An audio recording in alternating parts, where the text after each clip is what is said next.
The evacuation alarm pierced through the research station's corridors like a banshee's wail. Emergency lights bathed everything in hellish red as the facility's automated systems announced the inevitable. Critical structural failure detected. Gravitational anomaly expanding. All personnel evacuate immediately.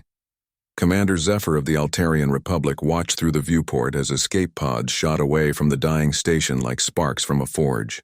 Each pod carried members of the Galactic Research Consortium. Vorthon scientists with their crystalline intellects, Keth engineers with their 6 nimble arms, Drakmari strategists with their perfect tactical minds.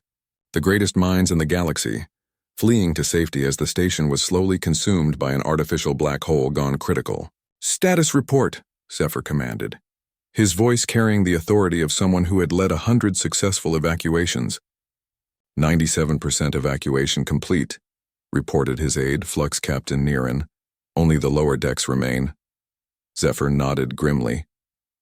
The lower decks, where they kept the others, the failed experiments, the genetically defective, the mentally unstable, the weak, the broken, the unwanted. Standard protocol across all civilized species was clear. In emergencies, resources went to preserving the valuable. The defective were acceptable losses. "Seal the lower deck access," Zephyr ordered. "Begin final evacuation of essential personnel." That's when the human arrived. Dr. Sarah Chen burst onto the bridge, her usually pristine lab coat torn and stained, her dark hair wild from running through collapsing corridors. She was part of the recent human inclusion program. Earth species had only joined the consortium 5 years ago, and their methods were still considered primitive. "Commander, you need to open the lower deck access," she demanded, breathing hard. Zephyr's elongated features twisted in confusion. "Dr. Chen, the lower decks house only the defective specimens." "Protocol dictates." "Protocol can go to hell," Sarah interrupted, causing several officers to gasp at the breach of etiquette. "There are 43 sentient beings down there." "Sentient beings. Defective ones," Flux Captain Niran pointed out clinically. "The Vorthon with the neural degenerative disease.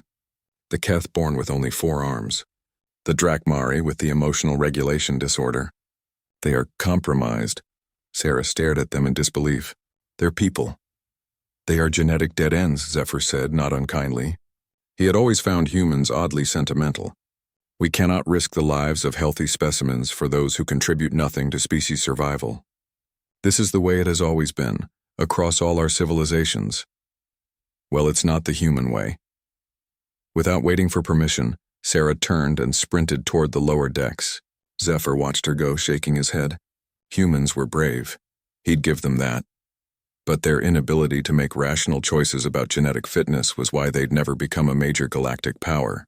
The minutes ticked by. The gravitational anomaly grew stronger, and the station groaned under the impossible forces tearing it apart.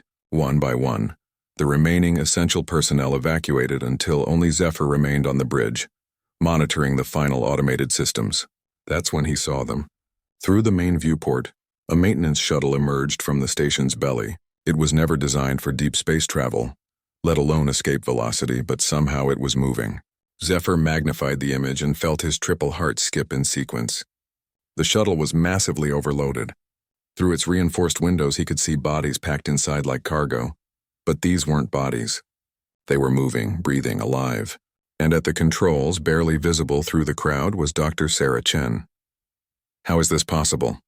Flux Captain Niran whispered beside him. "The weight distribution alone should have prevented takeoff." Zephyr watched in stunned silence as the shuttle fought against the growing gravitational pull. Its engines, never meant for this kind of stress, flickered and strained.